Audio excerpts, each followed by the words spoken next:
Going forward, essentially Microsoft is setting up what they're calling a Call of Duty Development Committee. And unlike how development has been treated previously, it's this committee that is essentially going to decide the big gameplay changes for the franchise. Because until now, each, as you know, obviously they all kind of work to degrees in tandem. They all work under Activision. But Treyarch, for instance, introducing Omni Movement, a huge change to the core gameplay of Call of Duty and the way it feels and the way it flows, that has been implemented in Black Ops 6. And it's got people thinking, well, what does this mean for future Call of Duties? That's a Treyarch system, but does this mean that Infinity Ward need to implement that in the next Modern Warfare or Sledgehammer Games or Raven or whatever? Because that has been implemented in Warzone, and there's the expectation that, you know, this is the new feature, we're going to keep it up. But that has never really been standard across the past few years. In fact, it's only until pretty much the past couple of years that they've even unified the engine. You know, previously Treyarch would have its own version of the engine. Sledgehammer Games would, and it led to certain releases to like a lot of levels of inconsistency. Like you'd get Modern Warfare in 2019, which felt so fresh and innovated so much, to getting Cold War literally a year later, and it felt like a huge step back in terms of what you can do in the game field, because you're going back to that earlier engine, right? So the idea is, going forward, the way that they described it was really interesting. It's like they don't want the teams like Treyarch, like Infinity Ward, to make any innovations when it comes to the core gameplay of Call of Duty. Instead, they want them to focus on things like the maps, the story mode, and the sweeping changes and the implementation of those systems and gameplay changes are going to be decided by this overall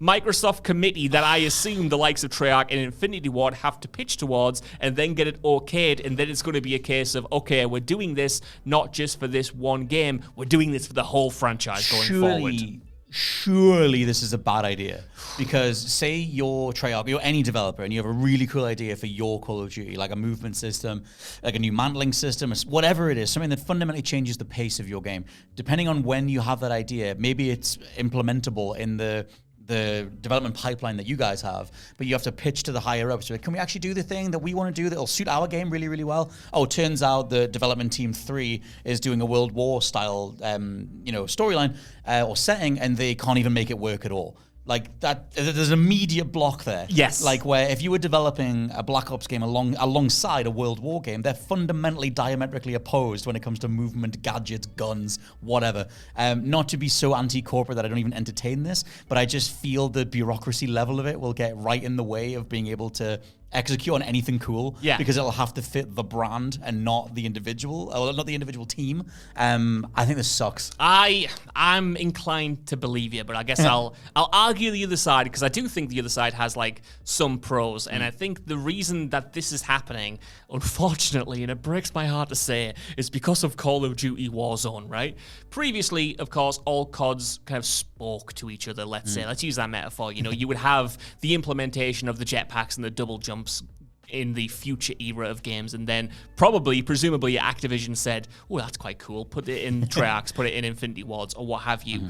But Warzone unified every release in a way that was unprecedented before 2019 and wasn't even originally supposed to happen. The runaway success of it meant that Activision stuck with it and said, this is our next big thing. Let's not make a Blackout 2 or anything. Let's keep updating this.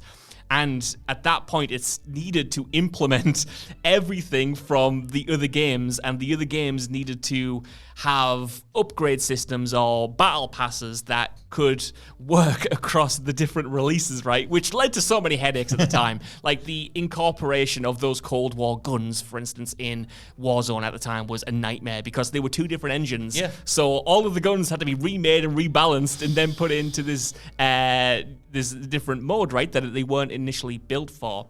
Then Warzone 2 came around, and this is when we actually unified all of the engines across the different games. So now it is theoretically easier to put the Black Ops 6 stuff into Warzone. Right. But still, that leads to problems where you have Warzone as it existed for the past year suddenly change because Treyarch has now implemented an entire new system in terms of the movement, and we need to keep parity. So now it's practically a completely different game, not just with new movement, but new weapons and what have you. So I think they're trying to think of this, of COD as an institution, COD as a live service that doesn't have these distinct games anymore.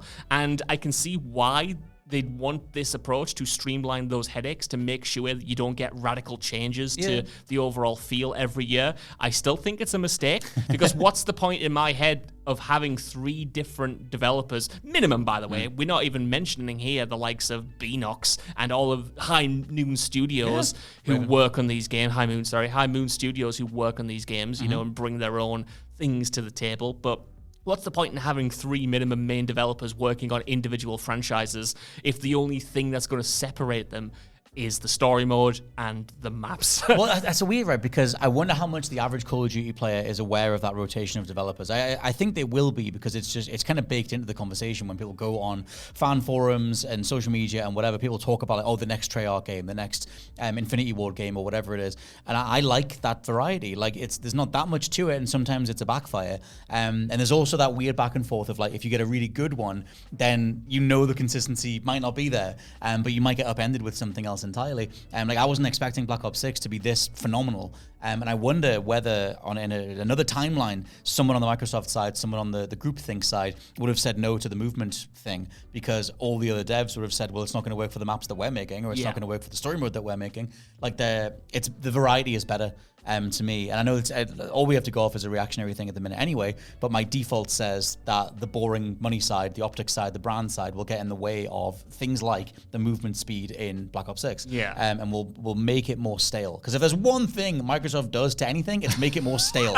They sap the life out of everything. Well, yeah, I mean, it's so tough, because Call of Duty is more than just a couple of developers at this point. It's bigger than just Activision at this point. It's now Microsoft, you know? So I kind of get this.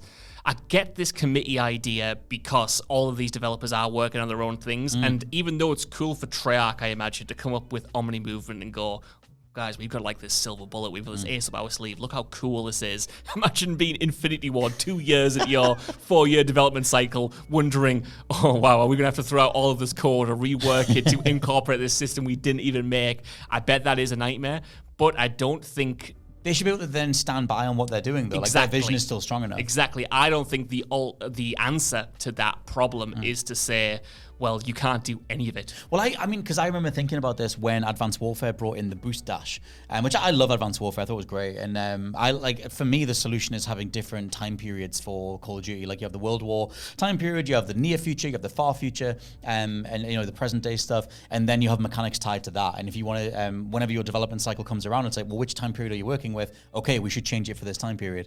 That's how you get it. That's how I would do it if I was Mr. Microsoft. I wonder if there's a certain point where COD stops having quote-unquote main developers. They kind of don't even have them now, honestly. We still talk about Infinity Ward and Treyarch, but if you look at the credits and Black Ops 6, Treyarch did the zombies mode, the multiplayer mode. I think it's Raven who did the single-player mode, and you've got like all of those other studios like Beanox helping out on Warzone or the multiplayer levels, or just giving aid and whatnot. And it's like, even that initial idea of having the lead developer, yeah, it exists, but that's getting more diluted, it seems, by the year. So at what point do we just have every year the same developers just pitching in on that year's Call of Duty, and we don't have that lead that wants to change things anyway? I wonder if that's Microsoft and Activision's end goal of being like, it's actually too much of a headache to have all of these sub-franchises. Well, I guess what if they played the same? Yeah, and it'll depend on how much they want to like adapt to the way that Phil Spencer described the cadence of Call of Duty in the run-up to the acquisition,